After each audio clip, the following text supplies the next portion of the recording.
क्या आपने कभी गौर किया है कि तपती गर्मी की दोपहर में जब सूरज आग उगल रहा होता है, तब ठंडे पानी की कुछ बूंदें हमारे मन और शरीर को कितनी शीतलता प्रदान करती है। कल्पना कीजिए कि यदि हमें उस झुलसा देने वाली गर्मी में गंगा जल के शीतल फुहारों से सराबोर होने का मौका मिले, तो वो आनंद कैसा होगा। ठीक इसी आनंद और प्रेम की अभिव्यक्ति का नाम है स्नान यात्रा। ये केवल एक धार्मिक अनुष्ठान नहीं, बल्कि ये उस गहरे संबंध की याद दिलाता है जो एक भक्त का अपने आराध्य के साथ होता है, जहां भगवान केवल एक मूर्ति नहीं, बल्कि हमारे परिवार के सबसे वरिष्ठ और सबसे प्रिय सदस्य बन जाते हैं। ओडिशा के पुरी धाम में जहां नीलाचल की लहरें भगवान जगन्नाथ जी के चरणों को पखारती हैं, वहीं पर एक ऐसा दृश्य उभरता है जिसे देखकर देवता भी हर्षित हो उठते हैं। पुरी का नीलाचल धाम कोई साधारण स्थान नहीं है। ये वो वैकुंठ है जो धरती पर उतरा है, जहां स्वयं जगत के नाथ भगवान जगन्नाथ अपने भाई बलदेव और बहन सुभद्रा के साथ निवास करते हैं और भक्तों की पुकार पर साक्षात मुस्कुराते हैं। स्नान यात्रा के इस पावन उत्सव की शुरुआत एक बहुत ही दिव्य परंपरा से होती है, जिसमें भगवान जगन्नाथ को उनके गर्भगृह से बाहर लाकर स्नान वेदी पर विराजमान किया जाता है। शास्त्रों और विशेषकर स्कंद पुराण के अनुसार ये तिथि भगवान जगन्नाथ का प्राकट्य दिवस भी मानी जाती है, क्योंकि इसी दिन महाराज इंद्रद्युम्न ने भगवान की इन दारू ब्रह्म मूर्तियों की स्थापना की थी। इस दिन की भव्यता देखते ही बनती है जब भगवान को सुनहरी कुओं से 108 घड़ों के जल से स्नान कराया जाता है, जिसमें चंदन, केसर, कपूर और कई दुर्लभ औषधियां मिली होती हैं। भक्तों के लिए ये दृश्य भावुक कर देने वाला होता है, क्योंकि भगवान अपने मंदिर की चार दीवारी छोड़कर ऊंचे मंच पर आते हैं, ताकि ऊंच नीच और जाति पाति के भेदभाव के बिना हर जीव अपने पतित पावन भगवान का दर्शन कर सके। स्नान के बाद भगवान जगन्नाथ एक विशेष रूप धारण करते हैं, जिसे हाथी वेश या गजानन वेश कहा जाता है, जो महान भक्त गणपति भट्ट की उस इच्छा को पूर्ण करने के लिए धारण किया गया था, जिन्होंने भगवान में अपने आराध्य गणेश जी के दर्शन करने चाहे थे। लेकिन इस दिव्य स्नान के बाद की लीला और भी मर्मस्पर्शी है, क्योंकि माना जाता है कि इतने अधिक शीतल जल से स्नान करने के कारण भगवान को बुखार आ जाता है।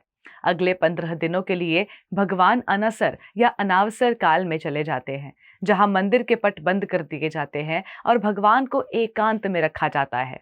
इन 15 दिनों में भगवान को कोई भारी भोग नहीं लगाया जाता, बल्कि उन्हें केवल आयुर्वेदिक जड़ी बूटियों का काढ़ा और शीतल लेप अर्पित किया जाता है, ठीक वैसे ही जैसे एक पिता या पुत्र की बीमारी में हम उनकी सेवा करते हैं।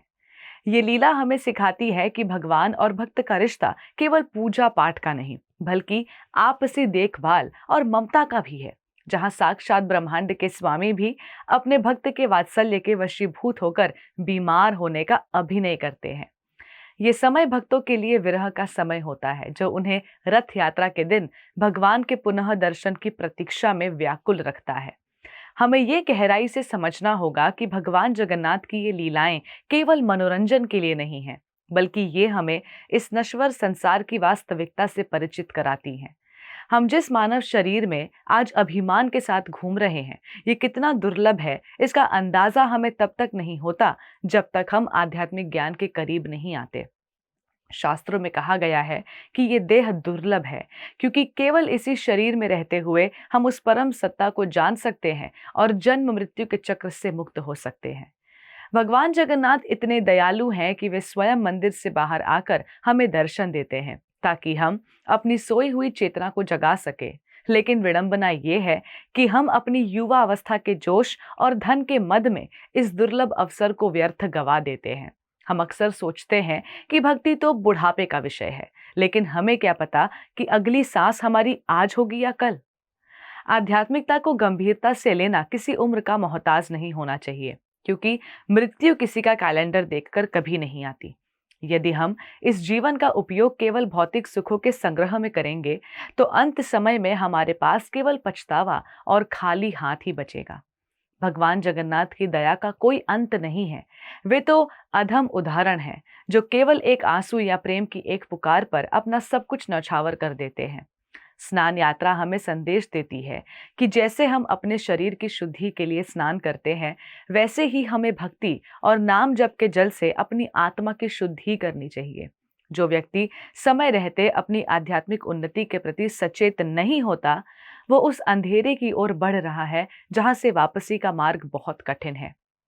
इसलिए चाहे हम किसी भी उम्र में हो, हमें उस परम पिता की शरण में जाना चाहिए जो हमारे बीमार होने पर हमारी चिंता करते हैं और हमें भव सागर से पार लाने के लिए स्वयं रथ पर सवार होकर आते हैं। यही स्नान यात्रा का असली मर्म है और यही हमारे जीवन की सबसे बड़ी सार्थकता है कि हम उस जगन्नाथ भगवान के साथ अपना संबंध फिर से जोड़ लें जो युगों युगों से हमारी प्रतीक्षा कर रहे हैं। हरे कृष्ण टीवी की ओर से आप सभी दर्शकों को स्नान यात्रा की हार्दिक शुभकामनाएं। धन्यवाद। हरे Krishna. Before a single drop, there is a heartbeat. At Haribol, that heartbeat is never traded for milk. Every cow and bull lives protected lifelong. This is ahimsa. This is kindness. This is devotion. Switch to Haribol Ahimsa A2 milk. ऐसे ही और भक्तिमय कार्यक्रमों के लिए देखिए हरे Krishna television और इसे प्राप्त करने के लिए आप अपने केबल अथवा DTH ऑपरेटर से संपर्क करें तथा और अधिक जानकारी के लिए आज ही डायल करें 7666 839 839।